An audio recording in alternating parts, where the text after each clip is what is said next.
श्रीमद् भगवद गीता की अलौकिक शिक्षा के बारे में बताते हुए पूज्य स्वामी रामसुख दास जी कहते हैं कि कोई भी व्यक्ति हो, स्त्री हो, पुरुष हो, और वह किसी भी वर्ण में हो, किसी भी आश्रम में हो, किसी भी संप्रदाय में हो, किसी भी देश में हो, किसी भी वेश में हो, किसी भी परिस्थिति में हो, वहीं रहते हुए ही वह परमात्म तत्व को प्राप्त कर सकता है यदि वह निषिद्ध कर्मों को सर्वथा त्याग दे और निष्काम भाव से विहित कर्मों को करता रहे, तो इसी से उसे परम तत्व की प्राप्ति हो जाएगी।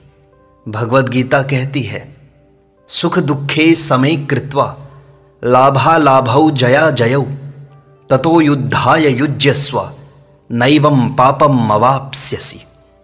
जय पराजय, लाभ हानि और सुख दुख को समान समझकर फिर युद्ध में लग जा। इस प्रकार युद्ध करने से तू पाप को, बंधन को प्राप्त नहीं होगा। युद्ध से बढ़कर घोर स्थिति और क्या होगी। जब युद्ध जैसी घोर स्थिति में भी मनुष्य अपना कल्याण कर सकता है, तो फिर ऐसी कौन सी परिस्थिति होगी जिसमें रहते हुए मनुष्य अपना कल्याण न कर सके। सुख दुख, हानि लाभ आदि सब आते हैं और चले जाते हैं, पर हम ज्यों के त्यों ही रहते हैं। अतः समता में हमारी स्थिति स्वतः स्वाभाविक है। उसी समता की ओर गीता लक्ष्य करा रही है कि ये जो तरह तरह की परिस्थितियां हैं, उनके साथ मिलो मत, उनमें प्रसन्न अप्रसन्न मत हो जाओ, प्रत्युत उनका सदुपयोग करो। अनुकूल परिस्थिति आ जाए तो दूसरों को सुख पहुंचाओ, दूसरों की सेवा करो, और प्रतिकूल परिस्थिति आ जाए तो सुख की इच्छा त्याग दो। गीता कितनी अलौकिक शिक्षा देती है। परस्परम भावयन्तः श्रेयः परम अवाप्स्यथ। एक दूसरे को उन्नत करते हुए तुम लोग परम कल्याण को प्राप्त हो जाओगे। सभी एक दूसरे के अभाव की पूर्ति करें, एक दूसरे को सुख पहुंचाएं, एक दूसरे का हित करें, तो अपने आप ही सबका कल्याण हो जाए। ते प्राप्नुवन्ति मामेव सर्वभूत हिते रताः। इसलिए दूसरे का हित करना है, दूसरे को सुख देना है, दूसरे को आदर देना है, दूसरे की बात रखनी है, दूसरे की सेवा करनी है। दूसरा हमारी सेवा करे चाहे ना करे, इसकी परवाह नहीं करनी है। अर्थात हमें दूसरे का कर्तव्य नहीं देखना है, अपितु निष्काम भाव से अपने कर्तव्य का पालन करना है। क्योंकि दूसरे का कर्तव्य देखना हमारा कर्तव्य नहीं है। यहाँ एक खास बात समझने की है कि हमें मिलने वाली वस्तु, परिस्थिति इत्यादि दूसरे व्यक्ति के अधीन नहीं है, अपितु प्रारब्ध के अधीन है। प्रारब्ध के अनुसार जो वस्तु, परिस्थिति आदि हमें मिलने वाली है, वह न चाहने पर भी मिलेगी। जैसे न चाहने पर भी प्रतिकूल परिस्थिति अपने आप आ जाती है, ऐसे ही अनुकूल परिस्थिति भी अपने आप आएगी। दूसरे व्यक्ति को भी वही मिलेगा जो उसके प्रारब्ध में है, पर हमें उसकी ओर न देखकर अपने कर्तव्य की ओर देखना है।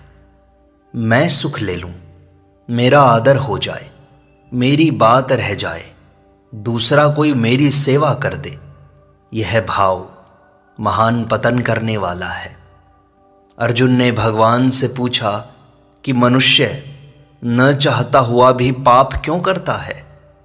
तो भगवान ने कहा कि मुझे मिल जाए, यह कामना ही पाप करवाती है। जहां व्यक्तिगत सुख की कामना हुई कि सब पाप, संताप, दुख, अनर्थ इत्यादि सब आ जाते हैं। इसलिए अपनी सामर्थ्य के अनुसार सबको सुख पहुंचाना है, सबकी सेवा करनी है, पर बदले में कुछ नहीं चाहना है। हमारे पास अपने कहलाने वाले जो बल, बुद्धि, विद्या, योग्यता इत्यादि हैं, उसे निष्काम भाव से दूसरों की सेवा में लगाना है। हमारे पास वस्तु के रहते हुए दूसरे को उस वस्तु के अभाव का दुख क्यों भोगना पड़े?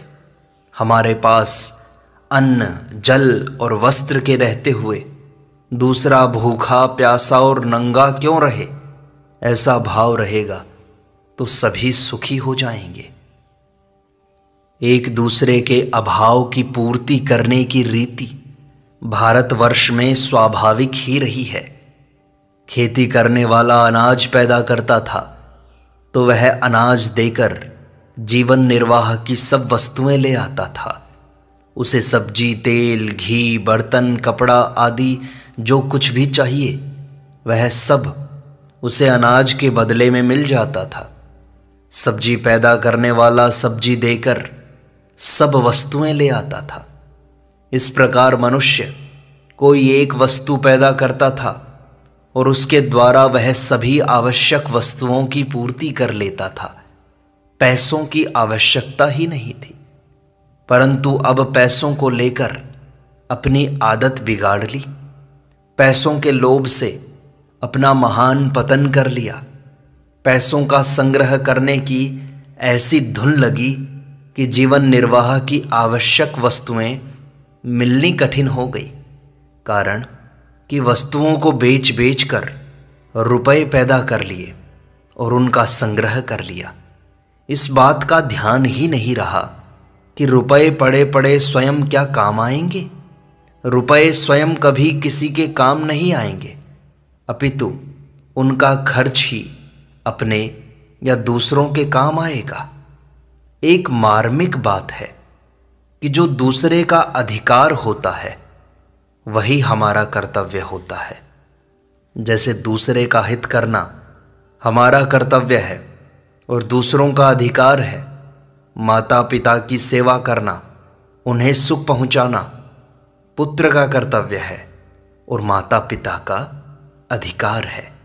ऐसे ही पुत्र का पालन पोषण करना, उसे श्रेष्ठ सुयोग्य बनाना माता पिता का कर्तव्य है और पुत्र का अधिकार है। गुरु की सेवा करना, उनकी आज्ञा का पालन करना शिष्य का कर्तव्य है और गुरु का अधिकार है। ऐसे ही शिष्य का अज्ञान अंधकार मिटाना, उसे परमात्म तत्व का अनुभव कराना गुरु का कर्तव्य है और शिष्य का अधिकार है। अतः मनुष्य को अपने कर्तव्य पालन के द्वारा दूसरों के अधिकार की रक्षा करनी चाहिए। दूसरों का कर्तव्य और अपना अधिकार देखने वाला मनुष्य अपने कर्तव्य से हट जाता है। इसलिए मनुष्य को अपने अधिकार का त्याग करना है और दूसरे के न्याय युक्त अधिकार की रक्षा के लिए यथाशक्ति अपने कर्तव्य का पालन करना है। वर्तमान में जो अशांति, कलह, संघर्ष देखने में आ रहा है, उसका मुख्य कारण यही है कि लोग अपने अधिकार की मांग तो करते हैं पर अपने कर्तव्य पालन की बात नहीं करते और उसका पालन भी नहीं करते। इसलिए गीता कहती है, कर्मण्येवाधिकारस्ते मा फलेषु कदाचन। अपने कर्तव्य का पालन करने में ही तुम्हारा अधिकार है, उसके फलों में नहीं। संसार में अपने अपने क्षेत्र में जो मनुष्य दूसरों के द्वारा मुख्य श्रेष्ठ माने जाते हैं, उन आचार्य, गुरु, अध्यापक, व्याख्यानदाता, महंत, शासक, मुखिया आदि पर दूसरों को शिक्षा देने की, दूसरों का हित करने की विशेष जिम्मेवारी रहती है। अतः उनके लिए गीता कहती है, यद यदाचरति श्रेष्ठस् तत्तदेवेतरो जनाः स यत् प्रमाणम कुरुते लोकस्तदनुवर्तते। श्रेष्ठ मनुष्य जो जो आचरण करता है, दूसरे मनुष्य वैसा वैसा ही आचरण करते हैं और वह जो कुछ कहता है दूसरे मनुष्य उसी के अनुसार करते हैं। उपर्युक्त श्लोक में श्रेष्ठ मनुष्य के आचरण के विषय में तो यत यत, तत्तत और एव ये 5 पद आए हैं, पर प्रमाण के विषय में यत और तत् ये 2 ही पद आए हैं। इसका तात्पर्य यह है कि मनुष्य के आचरणों का असर दूसरों पर 5 गुना अधिक पड़ता है और वचनों का असर 2 गुना पड़ता है। जो मनुष्य स्वयं कर्तव्य का पालन न करके केवल अपने वचनों से दूसरों को कर्तव्य पालन की शिक्षा देता है, उसकी शिक्षा का लोगों पर विशेष असर नहीं पड़ता। शिक्षा का लोगों पर विशेष असर तभी पड़ता है जब शिक्षा देने वाला स्वयं भी निष्काम भाव से शास्त्र और लोक की मर्यादा के अनुसार चले।